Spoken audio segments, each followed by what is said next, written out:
I am Usha Pathak. Elders, please accept my respect and love to youngers. Today I am teaching you number part 4. Special remarks on number. The distinction of number serves merely to show whether we speak of one object or more. It belongs to nouns, pronouns, and finite verbs, and to these it is always applied, either by peculiarity of form or by inference from the principles of concord. Pronouns are like their subjects in number, though the irregular plural of our language appear considerably numerous when brought together.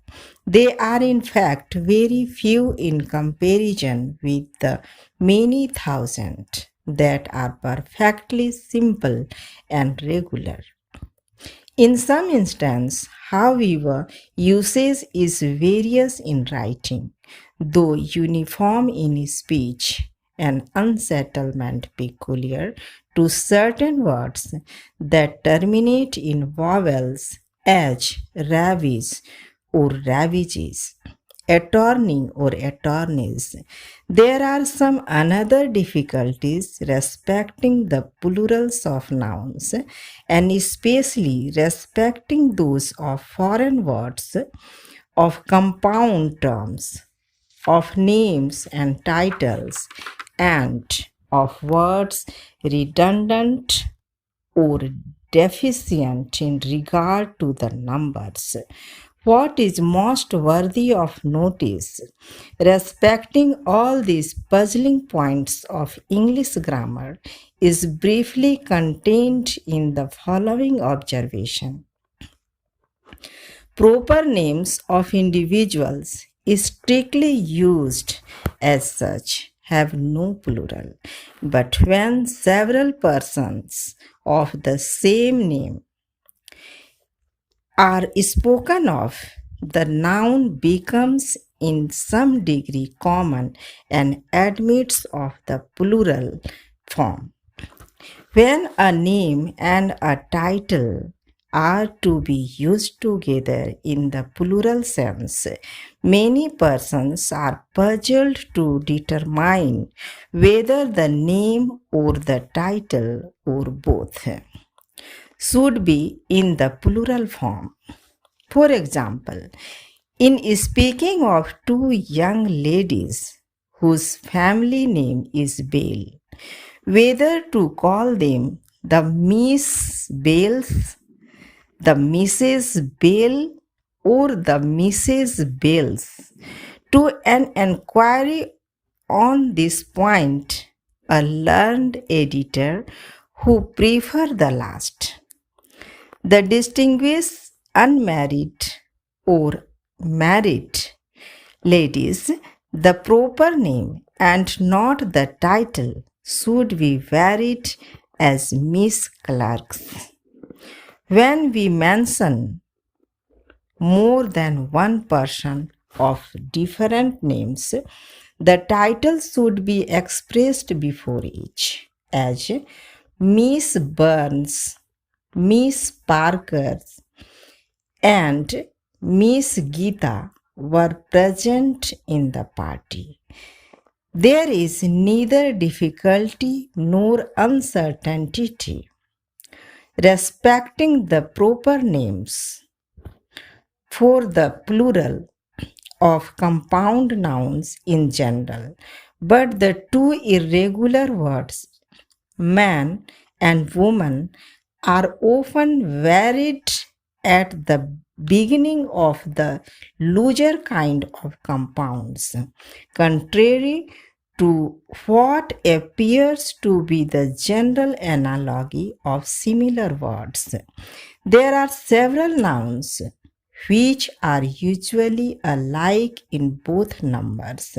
Thus, deer, fork, fry, gentry, hodge, neat, sheep, swine, vermin, and rest are regular singular, but they are used also as plural, and that more frequently as again, arms, below, means, news, odds, symbols, and species are proper plurals.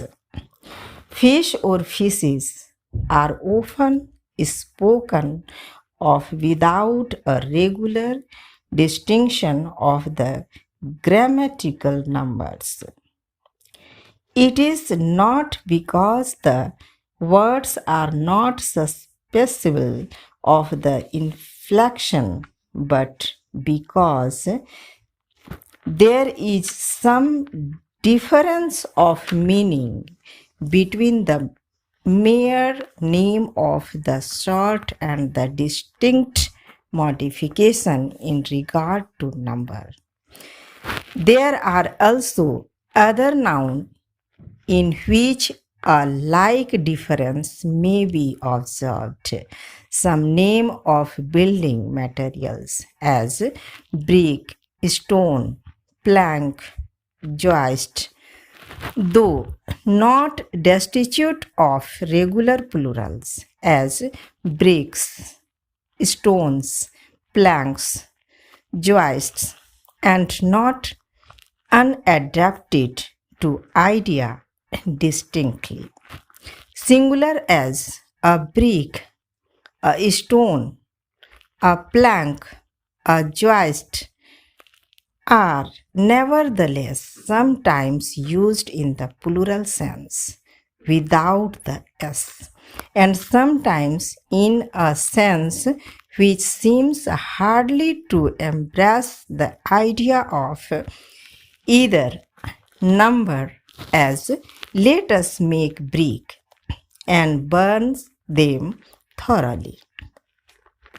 When other part of speech become nouns, they either want the plural or form it regularly, like common nouns of the same endings as his affairs went on at sixes and sevens. Some mathematicians have opposed to compute by twos, others by fours, others by 12s. Please subscribe my channel, like and share with your friends.